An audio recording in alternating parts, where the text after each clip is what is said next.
वो भी मतलब फेकोलॉजी उतना चलता नहीं है ना, इसलिए तो 4 बार CGPSC में बार फिर होना, वो भी इंटरव्यू से आना, वो भी मेरे लिए थोड़ा दुखी था लेकिन ठीक है, आज ये भी तो हुआ ना, इसीलिए निराश नहीं होना है, किसी को फिर से प्रयास करना है। तो मतलब समस्या मत देखिए, समाधान ही देखिए। अगर आप कोशिश करेंगे तो हो जाएगा। एक बार गिरे फिर उठना पड़ेगा, फिर गिरे फिर उठना पड़ेगा।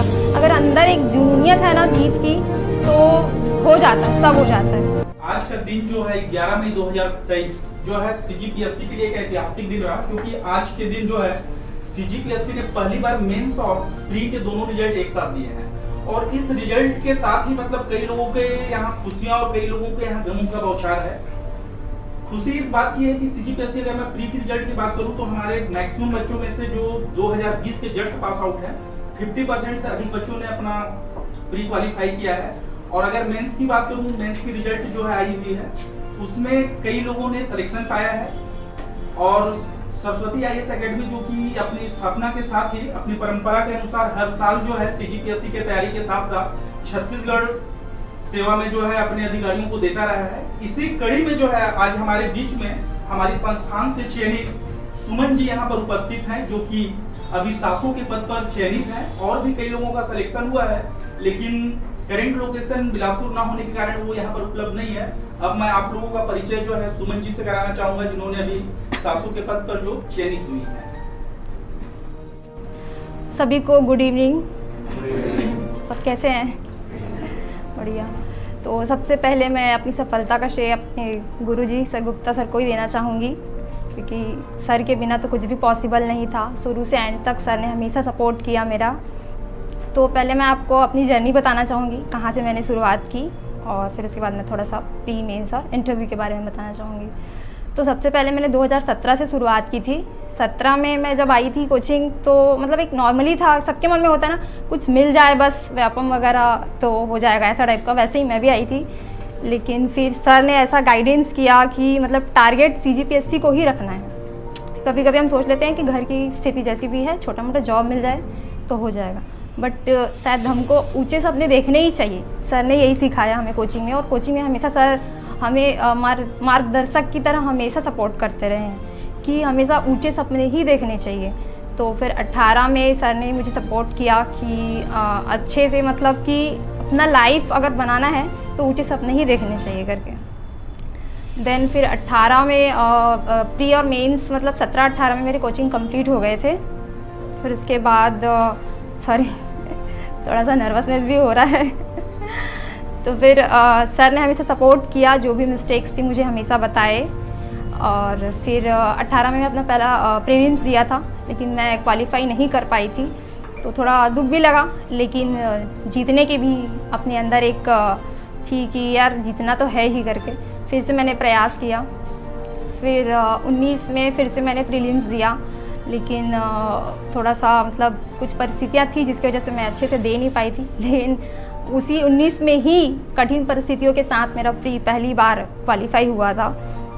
देन फिर उसी साल मेंस भी मैंने दिया, पहला मेंस भी क्वालिफाई हुआ। एंड फिर कंटिन्यू 20 में भी मैंने अपना अटेम्प्ट दिया। और ये सब सर की वजह से ही है, क्योंकि सर इतना अच्छा मतलब प्री में भी और मेंस में भी दोनों में ही मतलब इतने अच्छे नोट्स भी प्रोवाइड कराते हैं। एक तो मार्गदर्शक की भूमिका भी अच्छे से निभाते हैं, तो वो हमारे लिए बहुत बेनिफिट रहा है। और फिर अभी फिर 21 में अभी प्रीलिम्स देकर फिर मेंस देन इंटरव्यू, और अभी सर के गाइडेंस से ही मैं यहाँ तक हूँ। तो अभी आप लोग जितने भी लोग यहाँ पे हैं, मेरे ख्याल से ये सबसे अच्छा संस्थान है, क्योंकि मैंने प्री मेंस इंटरव्यू सब सर से ही सीखा है। जो भी हूँ मैं आज सर की वजह से ही हूँ। प्रीलिम्स में भी हर टेस्ट वगैरह हर चीज़ सर के अकॉर्डिंग ही करती थी मैं। दूसरा मेंस के लिए भी जो सर गाइडलाइंस देते थे कि आंसर राइटिंग करना है और कंटिन्यूटी बनाए रखना है, तो ये सारी चीज़ें भी सर ने हमेशा हमें सिखाई। और इंटरव्यू के लिए तो सर जी ने हमेशा सपोर्ट किया, बताया, मेरी गलतियों को बताया कि क्या प्लस पॉइंट है क्या माइनस पॉइंट है।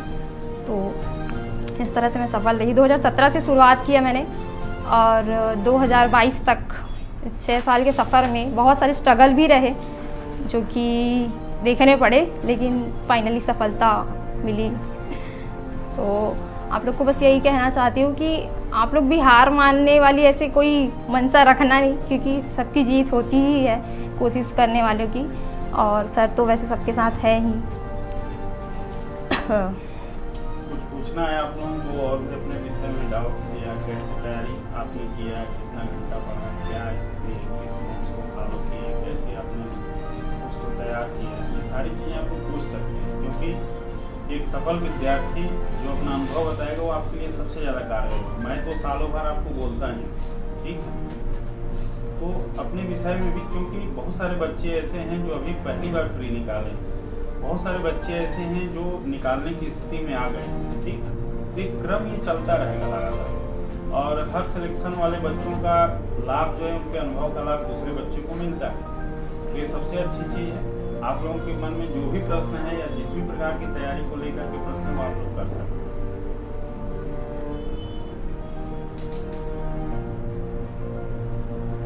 पूरा तैयारी क्लास के नोट्स के हिसाब हाँ से हुआ है? जी या पूरा। बाहर मार्केट में पढ़ते हैं? नहीं सर, मैं पूरा सर के अकॉर्डिंग ही करती थी। प्री को पास करने का यही एक तरीका है कि सर की बातों को पूरा फॉलो कीजिए। मार्केट के नहीं, पूरा प्री। और आपका पढ़ाई में सुबह भी पढ़ते हुए करके हाँ जी। 4 बजे या 5 बजे तो पढ़ते हैं? नहीं, ऐसा रूटीन तो नहीं था मेरा, मेरे अकॉर्डिंग ही था। मैं 4 बजे नहीं उठ पाती थी, तो मैं 4 बजे बिल्कुल नहीं उठती थी। मैं अपने अकॉर्डिंग ही बनाती थी, दिन में 6-7 घंटे, जब मेरा इच्छा हुआ तभी। ये नहीं कि मन मर्जी है ये नहीं तो पढ़ के फिर, ऐसा नहीं। लेकिन वो पर डे रहता था? हाँ, ये कंटिन्यूटी ही मेरी ताकत थी हमेशा से, ये कंटिन्यू करना है इस चीज़ को, इसीलिए।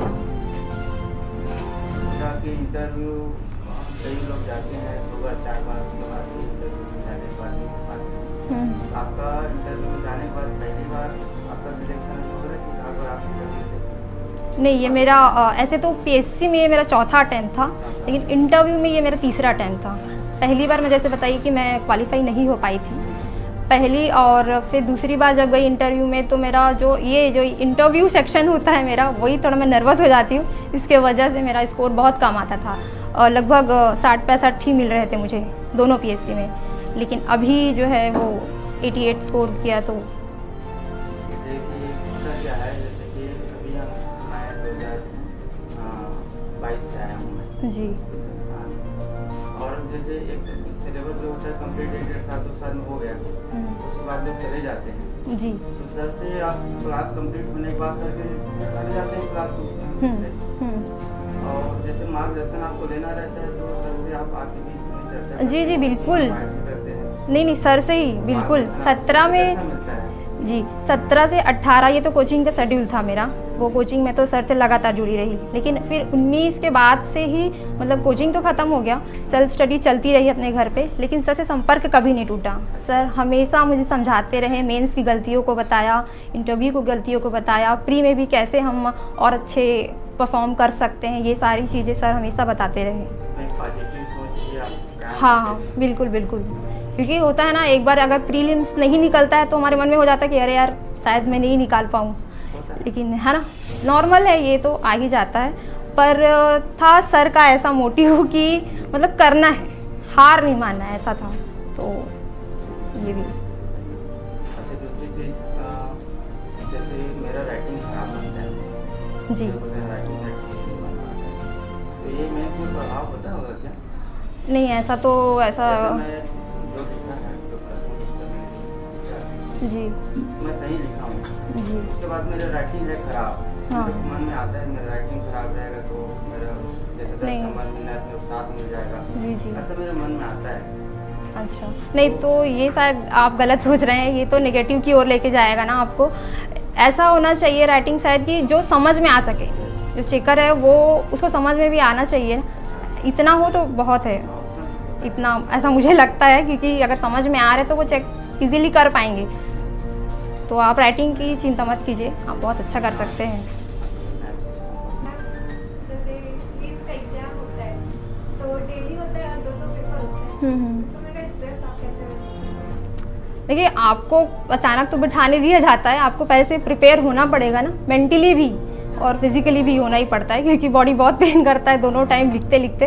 बट आप अगर मेंटली प्रिपेयर हैं कि यार अपने को लिखना है, और आपके अंदर एक जीत की जुनूनियत भी होनी चाहिए ना, यार मेंस है, लेकिन वो बस थकावट नहीं लगती उस दिन, वो 4 दिन के बाद ही पता चलता है। उस दिन तो बहुत इंजॉयमेंट लगता है, वो 4 दिन बहुत जीवन के साथ बहुत खास पल होते हैं, मेरे को ऐसा लगता है। बहुत मज़ा आता है उस 4 दिन में। तो वैसा कुछ नहीं है, आप मेंटेन कर लोगे, बस मेंटली आप प्रिपेयर रहना, बस यही में इम्पोर्टेंट है। मैम इतना लंबा ये सफर रहता है तो अपने आप को मोटिवेट कैसे रखें? मोटिवेट तो अब स्ट्रगल इतना था लाइफ में, बहुत सारे उतार चढ़ाव भी आए, लेकिन अपना पॉजिटिव थिंग भी तो होता है ना कि यार जीतना है तो लड़ना पड़ेगा। एक बार गिरे फिर उठना पड़ेगा, फिर गिरे फिर उठना पड़ेगा। अगर अंदर एक जुनूनियत है ना जीत की तो हो जाता है, सब हो जाता है। मोटिवेट अपने आप से ही मिलता है, कितना भी सुन लो, लेकिन मोटिवेशन अपने अंदर से आनी चाहिए। किसी को सुन के या फिर मतलब आप पॉजिटिव थिंकिंग रखेंगे ना तो आपके अंदर आएगा एक मोटिव, तो वो ज़रूरी है। क्योंकि स्ट्रगल तो 17 से 22 तक में मैंने भी बहुत कुछ झेला, देखा है ना। 2 बार इंटरव्यू से फेल हुई तो मैं भी, ऑब्वियसली सबको दुख लगता है, मेरे को भी बहुत दुख हुआ, लेकिन सर हमेशा कहते थे कि जीतना है, तो उसको बस फॉलो करती रही और आज मिल गया फाइनली। लास्ट में जैसे कि अभी 1 महीने बचा है आपके पास एग्जाम, मतलब अचानक से डेट आ गए हैं तो मतलब ये सब कैसे रिवीजन कैसे करें सब? हाँ जी जी बिल्कुल सही बात है, मेरे को भी बहुत शॉकिंग लगा इतना जल्दी, बाप रे 1 महीना ही है आप लोग के पास, सब्जेक्ट तो पूरा सागर लगता है कैसे मैनेज करें। लेकिन देखिए आप लोग मतलब ऐसे अवसर को मतलब चुनौती के रूप में इतना मतलब समस्या मत देखिए, समाधान ही देखिए। अगर आप कोशिश करेंगे तो हो जाएगा, क्योंकि भाई अब कम समय तो कुछ कर नहीं सकते, लेकिन अपना एक टाइम टेबल बना सकते हैं ना कि हाँ यार हमको ऐसे ऐसे पढ़ना है। अपने अंदर भी तो लाना पड़ेगा कि हाँ हमको करना है, तो ये टाइम टेबल मैनेज करके पढ़ना पड़ेगा। हाँ समय तो बहुत कम है, सही बात है लेकिन आपदा में अवसर टाइप का वो आपको देखना ही पड़ेगा, है ना। तो के ऊपर ही आप कैसे मैनेज कर सकते हैं, बट हो जाएगा। 1 महीना है, बहुत सारे स्ट्रॉन्ग सब्जेक्ट भी रहते हैं, उसको आप कम समय दे सकते हैं। बहुत सारे थोड़े से टफेस्ट हैं, उसको आप ज़्यादा समय दीजिए। जैसे छत्तीसगढ़ी हम सबके लिए सही थोड़ा सा सरल है ना, वो तो बन जाता है सबसे। और किसी किसी का हिंदी जैसे प्लस पॉइंट हो गया, तो वो सारी चीज़ों को थोड़ा कम समय दिया जा सकता है, ऐसा करके मैनेज कर सकते हैं। आप 2 बार इंटरव्यू में मतलब फेल हो गए, तो उसमें आपका वीकनेस क्या? वीकनेस तो मेंस भी था और इंटरव्यू भी था। मेंस में मेरा जो पेपर 4 था, मेरा खुद का सब्जेक्ट मैं बायो वाली ही हूँ, लेकिन फिर भी कहीं ना कहीं थोड़ा सा मार्क्स कम हो जा रहा था, और मैं थोड़ी इंग्लिश भी मेरी वीक थी। तो लैंग्वेज में वैसे तो मेरे खुद पे कॉन्फिडेंस था कि अच्छा कर लूँगी, बट इंग्लिश थोड़ा सा मेरे को स्कोर कम कर देता। मेंस में भी थोड़े कम स्कोर हो रहे थे, और इंटरव्यू जैसा कि मैं बता रही हूँ बोलने में मेरे को थोड़ा सा दिक्कत हो रहा था, इसलिए स्कोर कम हो जा रहे थे। तो इस जैसे आप बोले आप ये कुछ सब्जेक्ट में आप वीक हैं, हाँ। प्री का पेपर पास आता है तो वही सब्जेक्ट हम लोग को ज़्यादा दिक्कत जाती है। बाकी सारे सब्जेक्ट तो कवर हो जाते हैं, लेकिन कुछ सब्जेक्ट है जो उसमें वीक होते हैं, तो आते टाइम वो और प्रेशर दिलाता है, तो उसको कैसे मैनेज करें? देखिए प्री के लिए तो ऐसा कोई सब्जेक्ट मतलब छत्तीसगढ़ जैसे जीएस के लिए है ना। देखिए प्री के लिए तो शायद मूल मंत्र यही है कि छत्तीसगढ़ अच्छे से होना चाहिए, मुझे ऐसा लगता है कि छत्तीसगढ़ से 50 क्वेश्चन आ रहे हैं और 50 क्वेश्चन इंडियन जीएस है। अगर इसमें शायद हम 45 क्वेश्चन भी अच्छे से कर लें, क्योंकि 5 क्वेश्चन तो ऐसे आते हैं जो शायद पीएससी ही जानेगा कि क्या है इसका उत्तर, पता नहीं रहता, तो ऐसा है। बट ऐसा अगर हम छत्तीसगढ़ को ज़्यादा स्ट्रॉन्ग कर ले, क्योंकि छत्तीसगढ़ से सब जुड़े हुए हैं, मोटिव सब जानते ही हैं कि क्या है कैसा है, तो छत्तीसगढ़ को अगर अच्छे से कर लिया जाए तो इधर मैनेज हो जाता है। और सी सेट की बात है तो छत्तीसगढ़ी एक तो हमारा प्लस पॉइंट हो जाता है, और दूसरा रीजनिंग मैथ्स तो कहीं ना कहीं मैं तो बहुत वीक थी मैथ्स में बट हो जाता है सब। आप लोग बस ना मतलब मोटिव बना के रखिए कि सीजीपीएससी बस क्रैक करना है। सर कहते थे मेरे को 18 में कि कोई अपने आप को डिप्टी कलेक्टर से कम नहीं समझना मतलब अपने आप को उस पद पे ही देखना चाहिए, अपन को कम नहीं समझना चाहिए। तो वही बात है, बस ऊंचे सपने देखेंगे तो सपने ज़रूर पूरे होंगे। आप करेंट की तैयारी कैसे करते हैं? करेंट के लिए तो मैं एक तो न्यूज़पेपर बहुत कम पढ़ती थी, मैं सही बता रही हूँ, न्यूज़पेपर पढ़ना मेरे को उतना अच्छा लगता था। मैं मोबाइल से कभी कभी देख लेती थी, यूट्यूब जो बहुत सारे चैनल्स आते हैं वो, या फिर मार्केट से बुक लेकर करंट के लिए वही सहारा था। करंट वैसे बहुत इम्पोर्टेंट फैक्ट है, हर चीज़ में मेंस में आपको ऐड करना ही पड़ता है। तो करंट को वैसे डेली एक बना के चलते हैं। हाँ, जैसे टेलीग्राम पे रोज़ न्यूज़ आते थे तो उसको देख लो और रफ कप पे नोट कर लेती थी, तो वो अपना लिखा हुआ ना ज़्यादा याद रहता है, तो वो मेरे को लगभग ध्यान में रहता था कि हाँ ये ऐसा ऐसा है करके। तो अच्छा होगा कि आप लोग भी मतलब डेली जो बिग न्यूज़ है, जो थोड़ी बड़ी है और जो पूछने लायक रहती है, उसको आप कॉपी पे नोट कर लीजिए और वो थोड़ी ध्यान में भी रहती है, ऐसा हो जाता है।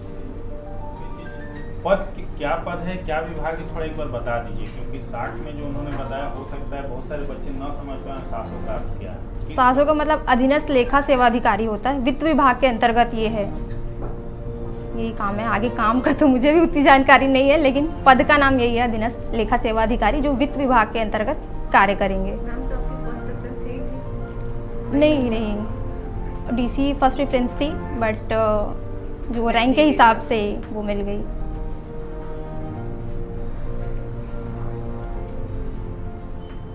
और बच्चों को आप क्या शुभकामनाएं देनी चाहिए, क्या जो है कि क्या करें, और क्योंकि इसमें बहुत सारे बच्चे हैं जो प्री निकाले हैं और अच्छा। ऐसे बच्चे हैं जो पहली बार बैठे हैं, पहली बार में प्री निकला है, ठीक है ना। इनका प्री भी पहला अनुभव था, मेंस भी पहला अनुभव था, तो क्या अच्छा। ऐसा इनको संदेश देंगे कि इनका मेंस जो है कि क्रैक हो जाए और ये फाइनल एग्जाम पाए। दूसरा चीज़, कई बच्चे ऐसे हैं जो बहुत मार्जिन से रुक रहे हैं, उनको क्या संदेश देना है, ठीक है। तो Yes. दोनों स्तर पर एक बार अपना अनुभव इनके साथ शेयर करिए। जैसे जो बच्चे अभी पहली बार प्री निकाल रहे हैं, प्री निकला है, जो पहली बार मेंस फेस कर रहे हैं, ठीक है। और कुछ बच्चे ऐसे हैं जो बहुत मार्जिन से रुक गए हैं, थोड़े बहुत नंबर हैं, ठीक। तो अपने यहाँ जो प्री निकाले हैं वो ज़्यादातर बच्चे ऐसे ही हैं जो एकदम पहली बार, जिनका 2020 में ग्रेजुएशन हुआ है, पहली बार बैठे हैं, पहली बार प्री निकला, उनकी मात्रा ज़्यादा है, ठीक। तो उनके लिए क्या संदेश होगा, क्योंकि जाहिर हुआ कि पहला प्री है, उत्साह बहुत ज़्यादा होता है, ठीक। और कि उत्साह में कई बार चीज़ें मैनेज नहीं हो पाती हैं, तो उसको कैसे ये लोग मैनेज करें। मैं तो बताता ही रहता हूँ और मैं तो रोज़ बताऊँगा, तो आज इन्हीं का दिन है, इनसे एक बार आप लोग उसको जानिए, बताइए। जी सर, सबसे पहले तो जिनका प्री निकला है उनको बधाई बहुत बहुत।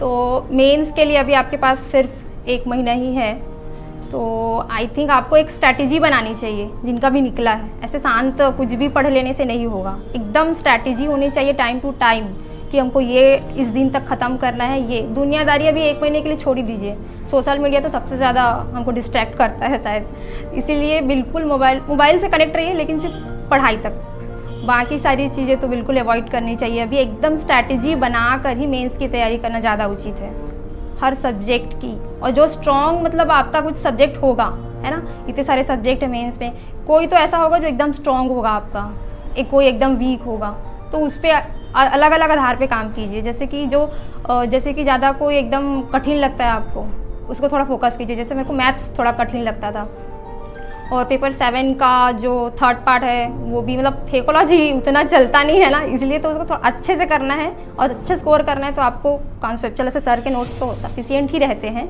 लेकिन उसको पूरा फॉलो करना पड़ेगा आपको, कुछ भी से नहीं चलेगा ना। अब तो सिर्फ 1 महीना है, तो अच्छे से बस आपको एक पॉजिटिविटी के साथ और एक जीत के साथ, अरे कर लेंगे और हो जाएगा, बस नहीं हो पाएगा, इतने कम दिन है, ये नेगेटिविटी तो लाना ही नहीं है मन में। जिनका हो रहा है बस हो जाएगा, यही सोच के पढ़ना है आप लोग को, ठीक है। और जिनका नहीं हुआ उनके लिए यही है कि निराश तो बिल्कुल मत होना, क्योंकि मैं आपके सामने एक बहुत बड़ा उदाहरण हूँ, क्योंकि मैं बहुत सारे एग्ज़ाम में फेलियर हूँ, बहुत से व्यापम वगैरह हो गए, CGPSC ही मेरा ये 4था अटेम्प्ट था। बार बार फेल होकर हम बहुत कुछ सीखते हैं, बहुत कुछ सीखते हैं। फेलियर ही मतलब वो होता है ना, असफलता ही सफलता की कुंजी होती है, कुछ ऐसा। तो वही है, 4 बार CGPSC में बार फेल होना, वो भी इंटरव्यू से आना, वो भी मेरे लिए थोड़ा सा दुखी था लेकिन ठीक है, आज ये भी तो हुआ ना। इसीलिए निराश नहीं होना है, किसी को फिर से प्रयास करना है। और शायद कहते हैं कि प्रयास करना ही हमारी जीत है, तो कोशिश करते रहना है आप लोग को। बस यही है कि प्री के लिए जिनका नहीं हुआ वो लगातार प्रयास करते रहिए, और उतने ही दृढ़ निश्चय के साथ, क्योंकि मेरा जब पहला इंटरव्यू नहीं हुआ तो कुछ दिन के लिए दुखी हुई मैं, क्योंकि नॉर्मली है 1-2 दिन ही। उसके बाद उतनी ही दृढ़ निष्ठा से मैंने दूसरे इंटरव्यू के लिए भी प्रयास किया था, दूसरे फिर प्री मेंस और इंटरव्यू के लिए। फिर जब दूसरे में भी क्रैक नहीं कर पाई तो तीसरे को उससे डबल मैंने मेहनत की। अपना मेहनत हमेशा बढ़ाते रहना हमको, तो उस पॉजिटिविटी के साथ मेहनत करते रहना है बस। जैसे फिलॉसफी है जी। फिलॉसफी और पेपर 7 जिसमें इंटरनेशनल रिलेशंस होते हैं, हाँ। तो उसके अंदर थोड़ा बताइए कि वो सब्जेक्ट को कैसे प्रिपेयर करना है। अच्छा, फिलॉसफी तो सबसे बेस्ट सर का ही नोट्स है, सबसे बेस्ट। एक पेज भी, एक लाइन भी अगर आप बाहर से पढ़ेंगे तो शायद गलत होगा। फिलॉसफी में मेरे पहली बार में मतलब 115 नंबर आया था और मैं बहुत खुश थी उस स्कोर से, क्योंकि सर का A to Z बहुत अच्छा आता है फिलॉसफी। आप बिल्कुल बाहर से मत पढ़ना, नोट्स क्लास के ही पढ़िए। तो सर का नोट्स तो है ही आपके पास, तो फिलॉसफी की चिंता बिल्कुल मत कीजिए, पूरा A to Z आएगा आपके एग्ज़ाम में। और पेपर 7 के लिए भी सर के नोट्स सफिशिएंट थे मेरे लिए, और उसी से ही हुआ है। सर के नोट्स से ही पढ़ के अभी तक जितने भी स्कोर हुए हैं वो आए अच्छे। मतलब सर की बातों को आप लोग फॉलो कीजिए बस, यही CGPSC क्रैक करने का एक मूल मंत्र है। बस कोई बात इग्नोर मत कीजिए। पेपर 7 ऐसा है कि थोड़ा सा जो बच्चे पहले कर चुके हैं, थोड़ा सा वो अपडेटेड प्रकृति का है, ठीक है, तो उसको थोड़ा सा करंट पढ़ते रहिए। अभी देखिए अरब लीग में जो है कि सीरिया शामिल हुआ है, तो एक क्वेश्चन का विषय बन सकता है। तो पेपर 7 थोड़ा सा अपडेशन मांगता है, ठीक। तो जो क्लास में हो चुका है, जैसे करंट में मैं करा रहा हूँ पेपर 7, तो सारी नई चीज़ों को तो जोड़ देता हूँ, लेकिन अभी जो बच्चे पहले कर चुके हैं उनके लिए थोड़ा सा यह है कि करंट पढ़ते रहें और करंट को अपने साथ साथ अपडेट करते रहें, बस उतने ही जरूरत है, बाकी किसी भी चीज़ की। बस करंट से अपडेट होना ज़रूरी है उसमें, क्योंकि करंट से बहुत क्वेश्चन आते हैं। थोड़ा सा लेवल भी अब मेंस का हाई कर रहा है, तो उसके अकॉर्डिंग आप लोग को पढ़ना पड़ेगा। अपनी कमियों को पता करना है और कमियों को पता करके उसको दूर करना है।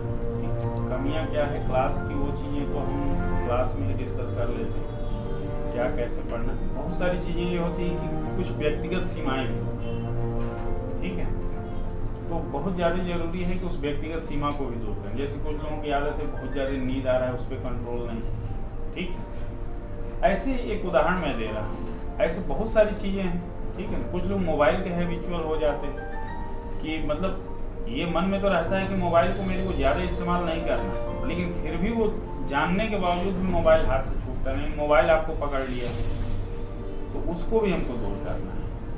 क्योंकि अभी जो है समय बहुत कम है, लिमिटेड टाइम, 1 महीने। तो हमारा प्रयास यही होना चाहिए कि इस 1 महीने में मैं अपने टाइम को कैसे मैक्सिमाइज कर सकूँ। और मैक्सिमाइज कैसे होगा, आप अपनी पढ़ाई को डबल करें, क्योंकि 1 महीने का जो समय है ना, ये डू और डाई का समय होता है, ठीक है। इसमें एक प्लान बनाइए बेहतरीन, क्या है, कौन चीज़ क्या है, हमारी वीकनेस किस में है, हमारी स्ट्रेंथ किस में, जहाँ आप कमज़ोर हैं उसके लिए थोड़ा सा दायरा बढ़ाइए। देखिए कई बार क्या होता है कि कोई विषय ऐसा है जो हमको समझ में नहीं आ रहा है, तो उसके लिए बहुत छोटी सी प्लानिंग मत बने कि 2 दिन में इसको ख़त्म कर दें। 2 दिन में जो आप 24 घंटा देंगे, उसको 2-2 घंटा दीजिए 12 दिन। तो धीरे धीरे जब वो चलेगा ना, तो दिमाग में बैठता जाएगा। कुछ विषय है जिसपे एकदम कमांड है, उसको 24 घंटे में खत्म कर दें। इस तरीके की रणनीति होनी चाहिए कि जिस विषय पर हमारा फुल्ली कमांड है उसको हम फास्ट रिवाइज करेंगे, जिस विषय पर हमारा कमांड नहीं है उसको हम थोड़ा सा विस्तार ज़्यादा दें, ठीक है। 2 घंटे, उससे क्या होता है, एक समय भी बहुत बड़ा फैक्टर होता है। जब हम किसी चीज़ के साथ ज़्यादा समय तक टच में आते हैं तो उसके प्रति एक सकारात्मक व्यू बनता है, एक उस विषय का एटमॉस्फेयर से हम परिचित होने का मौका मिलता है और फिर उसमें आसानी से कर लेते हैं। पेपर 7 के एक सबसे बड़ा ड्रॉबैक क्या है, ये कई सारे बच्चों के लिए थोड़ा सा डिसअपॉइंटिंग है, लेकिन मेरा मानना है कि उसकी रणनीति थोड़ी सी आपको अलग बनानी पड़ेगी। और वो रणनीति यह है कि देखिए पेपर 7 में कई सारे विभिन्न विषय जुड़े हुए, ठीक है। कुछ नेशनल स्तर के जो अधिनियम है वो भी जुड़े हैं, कुछ छत्तीसगढ़ के स्तर पे जो अधिनियम है वो भी जुड़े हैं, खेल भी जुड़ा है, इंटरनेशनल ऑर्गेनाइजेशन भी जुड़े हुए हैं, ठीक है। इसके अलावा जो है कि योजनाएं भी सारी उसमें शामिल हैं, शैक्षणिक संस्थाएं भी सारे शामिल हैं। तो उसका मतलब उसमें डाइवर्जेंस इतना ज़्यादा है कि अगर हम उसको सही रणनीति नहीं बना करके चलेंगे तो फिर वो दिक्कत करेगा और उसमें नंबर कम आने ही। एक विषय ये होता है कि एक सिलसिलेवार चलता है, जैसे हिस्ट्री है, हम एंशिएंट पढ़े, मिडिवल पढ़े, मॉडर्न पढ़े, उसी क्रम में छत्तीसगढ़ पढ़ रहे, तो एक फ्लो बना हुआ है, एक लिंकअप होता जा रहा है, पार्ट 1 का पार्ट 2 से, पार्ट 3 से। पेपर 7 में पार्ट 1 का पार्ट 2 से कोई लिंकअप नहीं, पार्ट 2 का पार्ट 3 से कोई लिंकअप नहीं। समझ में आ रही बात? इस कारण बच्चों के लिए वो थोड़ा सा एक वो हो जाता है। लेकिन उसकी सही रणनीति क्या होगी? उसकी सही रणनीति ये है कि हमको हर खंड को अलग अलग मान के तैयार करना है, और हर खंड को अलग अलग मान करके तैयार करने के साथ उसको करंट में क्या घटित हो रही है उसको अपडेट करना है। अभी मैं टेलीग्राम चैनल के माध्यम से जो सरस्वती आईएएस अकेडमी के नाम से चल रहा है, उसमें बहुत सारे पेपर 7 को ध्यान में रख के जो भी अभी लेटेस्ट अपडेशन है उसको मैं दे रहा हूँ बनाकर, ठीक। वो आपके लिए बहुत हेल्पफुल हो जाएगा, ठीक।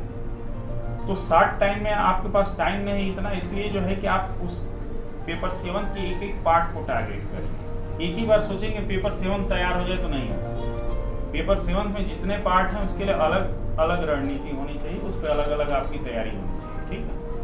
नोट्स जो हम लोग क्लास में करा दिए हैं वो नोट्स के साथ साथ करंट के अपडेशन को जोड़ना है। इतना आप करेंगे तो मेरे ख्याल से इनफ है, और उससे ज़्यादा करने का टाइम भी नहीं मिलता है, करना बेकार भी है, क्योंकि उस पर इतना अच्छा आपको नंबर आ जाएगा जो सिलेक्शन नहीं होते, क्योंकि हमको सिर्फ पेपर 7 ही नहीं है, हमारे पास और भी 6 पेपर है, उनको भी मैनेज करना है। तो एक चीज़ ये भी ध्यान में रखना है कि 7 पेपर में हमारा संतुलन बना रहे, इस पर फोकस करना है। ऐसा नहीं कि किसी विषय में इतना हम ध्यान दे दिए कि उसमें नंबर अधिक ला दिए, दूसरे में कम ला दिए, तो क्या मतलब हुआ? एक में अधिक एक में कम, तो बात तो वही होगी। इसलिए बैलेंसिंग बहुत महत्वपूर्ण है, ठीक ना। और इस बार थोड़ा सा पेपर टफ चेक हुआ है, अन्य वर्षों की अपेक्षा इस बार हर पेपर में हर बच्चों को नंबर थोड़ा कम मिला है, ठीक है। तो अच्छी बात है, कोई दिक्कत नहीं। पेपर प्री का भी टफ था। अब लोक सेवा आयोग विगत 2 वर्षों से अपनी पूरी स्ट्रेटजी चेंज कर दी है, प्री के स्तर पर भी, मेंस के स्तर पर भी, ठीक है। तो इसमें निराश तो बिल्कुल नहीं होना है, बल्कि यही अवसर है, क्योंकि इसमें नए बच्चे नए तरीके से नई रणनीति बना करके आप बहुत तेजी से पिक कर सकते हैं। समझ में आई बात? तो और किसी का कोई प्रश्न है? इतने साल प्री आपके पास था, प्री और डिफरेंट भी 2021 तक दिए हो गया, तो उसमें आपको क्या ट्रांजेक्शन लगा? कैसे मतलब 2017 में आप 18 में दिए होंगे एक बार, 22 तक आए, तो मतलब कितना उसमें आपने अपडेट किया अपने आप को? देखिए, समय के साथ तो आपको हर चीज़, क्योंकि क्वेश्चन का लेवल हर बार बदलता रहा है ना, तो वैसे ही आपको पढ़ाई भी करनी पड़ेगी। जैसे मैंने 18-19 में दिया तो बहुत फैक्चुअल आते थे, सिंपल सा पूछ दिया जाता था कि महानदी कि हाँ ऐसे ही महानदी की सहायक नदी कौन सी, ऐसे सिंपल क्वेश्चन आते थे। बट अब जैसा आ रहा है क्वेश्चन बहुत हार्ड लेवल का, तो आपको भी अपनी पढ़ाई का जो लेवल है वो थोड़ा सा बढ़ाना पड़ेगा। और सर के नोट्स में वो है बात प्री में अगर आपने सर की बात A to Z फॉलो कर दी तो प्री क्वालिफाई ही है, कहीं और जाने की ज़रूरत नहीं है। सर बेस्ट हैं, और मेरे लिए तो मेंस भी ना, और क्योंकि मेंस का सबसे बड़ा फ़ायदा ये है कि यहीं पे नोट्स बनवा दिया जाता है, आप लोग को कितना समय बच जाता है। वरना अदर में तो जाओ फिर नोट्स बनाओ, ये भी एक है, समय वेस्ट होता है उससे। लेकिन यहाँ का फ़ायदा यही है, नोट्स भी सर पूरा A to Z बनवा देते हैं, समझाते भी बहुत अच्छा हैं, तो इससे फ़ायदा ही है ना। तो मेंस के लिए भी अब सर की बात A to Z मानिए, प्री क्रैक है मेंस भी क्रैक है, और इंटरव्यू तो है ही है। फिर संस्थान से जुड़कर आप लोगों को फ़ायदा ही होगा। और मतलब एक होता है ना कि मतलब थोड़ा तैयारी करने के लिए एक मार्गदर्शक भी सही होना चाहिए, तो उस तरीके से आप सर जिस तरह से समझाते हैं ना, एक पॉजिटिव एनर्जी मन में आ जाती है शुरू से ही। जैसा मैं आपको बताई ना अभी कि सर हमेशा बोलते थे डिप्टी कलेक्टर, मतलब ऐसा सोचना चाहिए कि मैं हूँ उस पद पे जाना ही है, ऐसा फीलिंग होनी चाहिए अंदर से, तो हो जाता है वो पॉजिटिविटी। क्योंकि बार बार फेल होने से कई लोग हार भी जाते हैं कि यार कि क्या बार बार फेल हो रहे हैं, फिर इसी पे लगे रहे, ऐसा नहीं होता। सर के गाइडेंस से मैं अभी तक हमेशा जीतने की ही कोशिश की हूँ, इसीलिए यहीं पे हूँ। थैंक यू सर, हमेशा के लिए थैंक यू सो मच।